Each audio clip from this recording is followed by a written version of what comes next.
Friends, मैं आज आपको सामाजिक समाजशास्त्री समाज का परिचय एवं उसके लक्षणों के बारे में बता रही हूँ।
भारतीय समाज के लक्षण एवं विशेषताएं। अब तक मैं आपको भारतीय समाज के 6 लक्षण बता चुकी हूँ। इसके आगे आप लक्षण लीजिए। भारतीय समाज में कौन कौन सी विशेषताएं लक्षण पाए जाते हैं? सामाजिक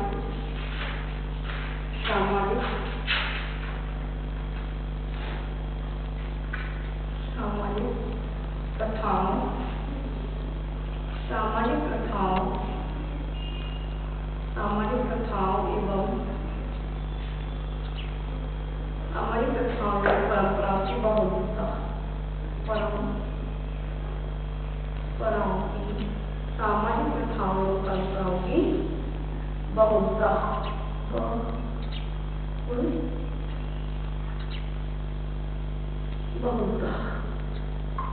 सामाजिक प्रथाओं एवं परंपराओं की बहुलता। हमारा भारतीय समाज हमेशा से ही रीति रिवाजों, प्रथाओं इन पर निर्भर रहा है और भारतीय समाज जितना विस्तृत है उसमें अनेक प्रकार की विभिन्नताएं पाई जाती हैं। तो यहाँ भारतीय समाज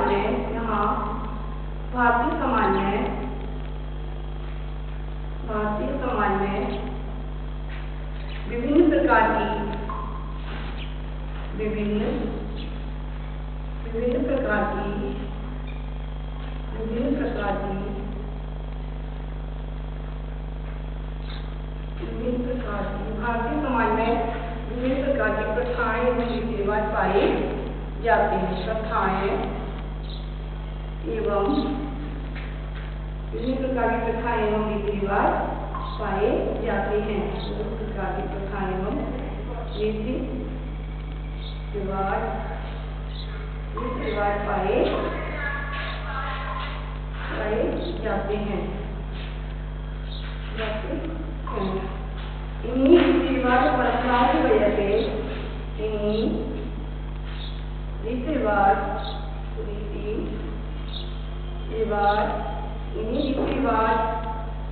परंपराओं की वजह से एवं परंपराओं की वजह से भारत के अधिकांश लोग परंपराओं के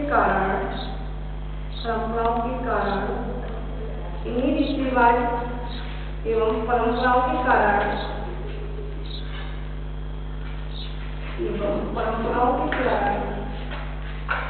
रीति रिवाज एवं परंपराओं के कारण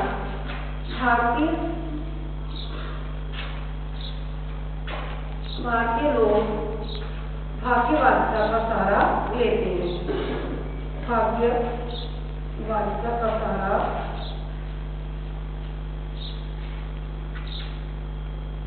भाग्यवादिता पर निर्भर होते हैं। इस तरह से हमारे भारतीय समाज में अन्य कई प्रकार की रीति रिवाज पाई जाती हैं। भारत एक विविधता वाला देश है। यहाँ विभिन्न प्रकार के लोग यहाँ निवास करते हैं तो उनकी रीति रिवाज परंपराओं में भी क्या पाई जाती है, विविधता पाई जाती है। इस तरह से भारतीय समाज अनेक प्रथाओं परंपरा वाला देश है और उनमें विभिन्नता पाई जाती है। इसी कारण लोग यहाँ पर किस पर निर्भर रहते हैं, भाग्य बालिका पर निर्भर रहते हैं। ये हुआ अपना भारतीय सामाजिक प्रथाओं के बारे में। नेक्स्ट आगे सेकंड पॉइंट है इसका दूसरा,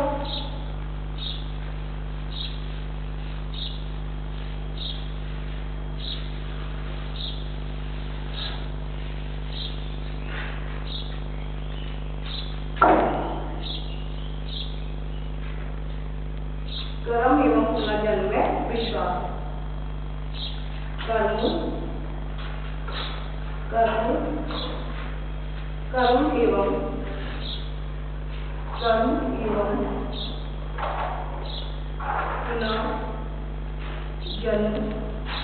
कर्म एवं पुनर्जन्म में विश्वास। कर्म तथा पुनर्जन्म में विश्वास। हमेशा से हमारा भारतीय समाज हमेशा से ही हमारा भारतीय समाज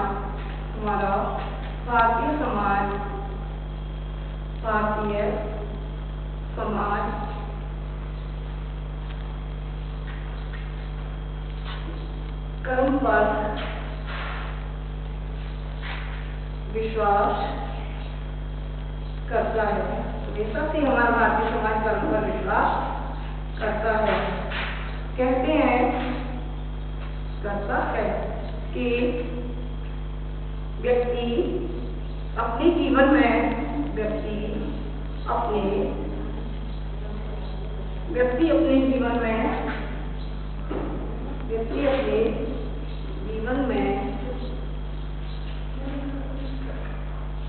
अनेक प्रकार के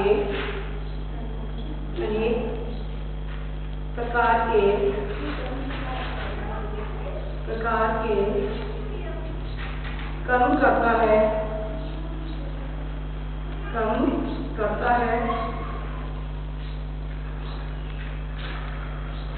अनेक प्रकार के कर्म करता है और जो जैसा कार्य करता है उसको उसी का ही परिणाम, और जिस प्रकार के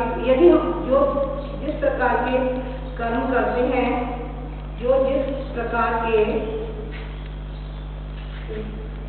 कर्म करते हैं उनको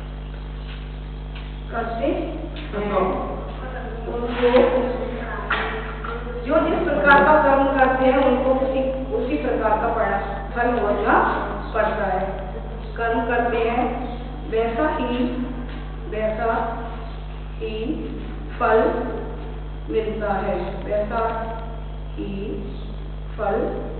मिलता है,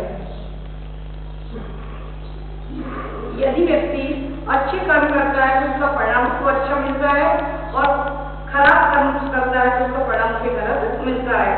उनकी ज्यादातर हमारे भारतीय समाज में धारणा रही है कि व्यक्ति अच्छे कर्म करेगा तो उसे स्वर्ग की प्राप्ति होती है, तथा गलत कार्य करने पर, बुरे कर्म करने पर उसे किसी नरक की प्राप्ति होती है।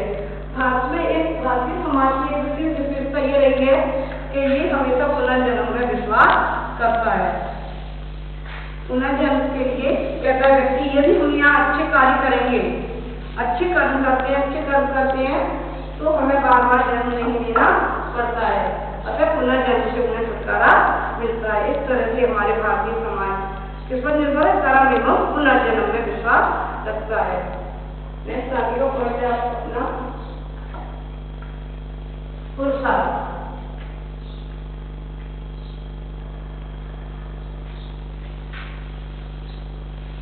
नेक्स्ट पॉइंट है अपना राष्ट्र पुरुषार्थ।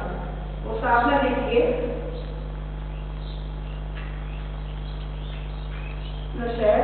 लास्ट पॉइंट का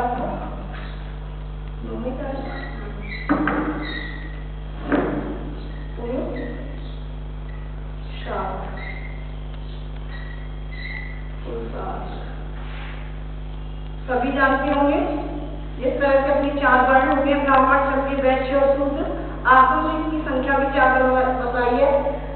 ब्रह्मचर्य आश्रम, वानप्रस्थाश्रम, गृहस्थाश्रम और संन्यासाश्रम। इसी तरह से हमारे पुरुषार्थ भी 4 ही बताए हैं। भारतीय समाज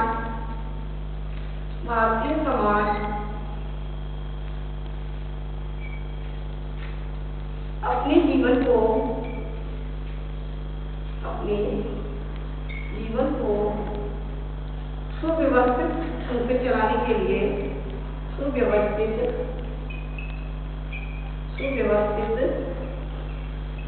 ढंग से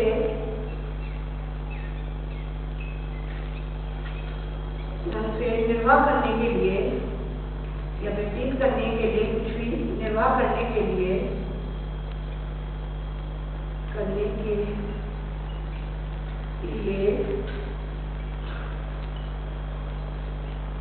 उन्हें निर्वाह करने के लिए अपने पुरुषार्थों, अपने कर्तव्य को पालन करने के लिए कर्तव्य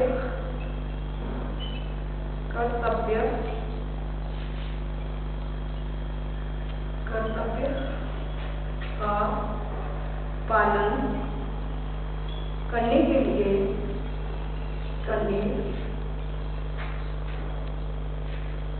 लिए उसे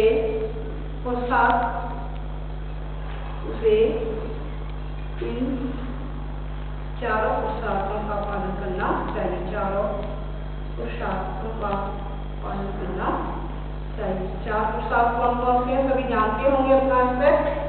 पुरुषार्थों का पालन करें, यानी अपने अधिकार और दायित्वों का प्रयोग करने के साथ साथ उसे अपने चारों पुरुषार्थों का उपयोग करना चाहिए। 4 पुरुषार्थ हैं हमारे। पहला है धर्म, दूसरा है अर्थ, धर्म अर्थ, तीसरा है काम, धर्म अर्थ काम और मोक्ष। ठीक है, ये अपने 4 पुरुषार्थ हो गए। व्यक्ति अच्छे कार्य करता है तो उसे मोक्ष की प्राप्ति हो जाती है, उसे बार बार जन्म लेना नहीं पड़ता है और पुनर्जन्म से उसे छुटकारा मिल जाता है। तो इस तरह से व्यक्ति अगर अपने जीवन को सुचारू रूप से सुव्यवस्थित समुचित चलाता है तो उसे ये धर्म, अर्थ, काम और मोक्ष इन चारों पुरुषार्थों का उपयोग करना होता है।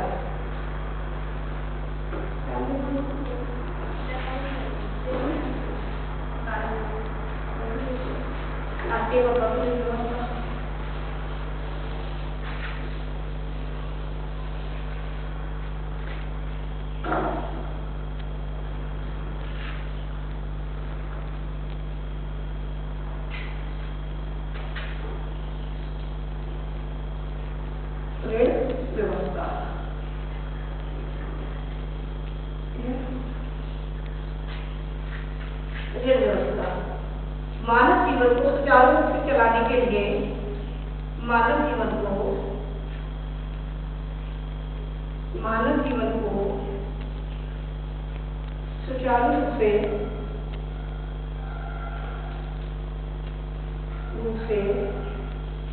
चलाने के लिए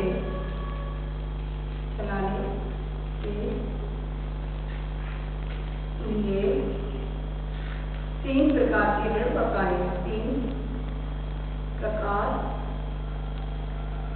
3 प्रकार के ऋण बताए हैं। भारतीय समाज में बताए हैं, क्योंकि व्यक्ति अपनी आत्मरक्षा के लिए अपने लिए तो हर समय तैयार रहता है, और लेकिन जब वो दूसरों के लिए कुछ करता है तो उससे क्या मिलता है? व्यक्ति को थोड़े अपने जीवन में अपने लक्ष्य को प्राप्त करता है, अपने कार्य को अच्छे काम करता है, जैसे उसकी उन्नति संभव है। पहला है अपना ऋण, देव ऋण। दूसरा है देव ऋण, मीन्स देवता को प्रसन्न रखना, देव ऋण, पितृ ऋण, देव ऋण और ऋषि ऋण।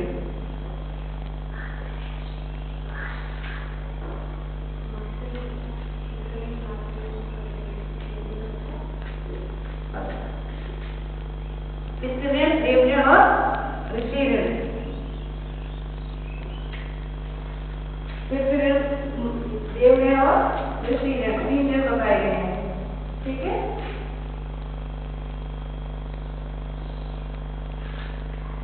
पितृ ऋण, देव ऋण और ऋषि ऋण। ऋषि ऋण, इनके माध्यम से व्यक्ति को अपने जीवन में, इन ऋणों के माध्यम से व्यक्ति अपने जीवन की जितने भी पूर्ण है, जितनी भी उसकी समस्याएं हैं, उनको इनका पितृ ऋण, ऋषि ऋण और देव ऋण। देव ऋण में देवताओं के प्रति समर्पण की भावना, ऋषियों की सेवा करना, अतिथि को भोजन देना तथा अपने पितृ ऋण में पिता की सेवा करना। इस तरह से इन तीनों ऋणों को जो व्यक्ति चुकाता है, चलता है, तो उसे अपने जीवन में सफलता प्राप्त होती है।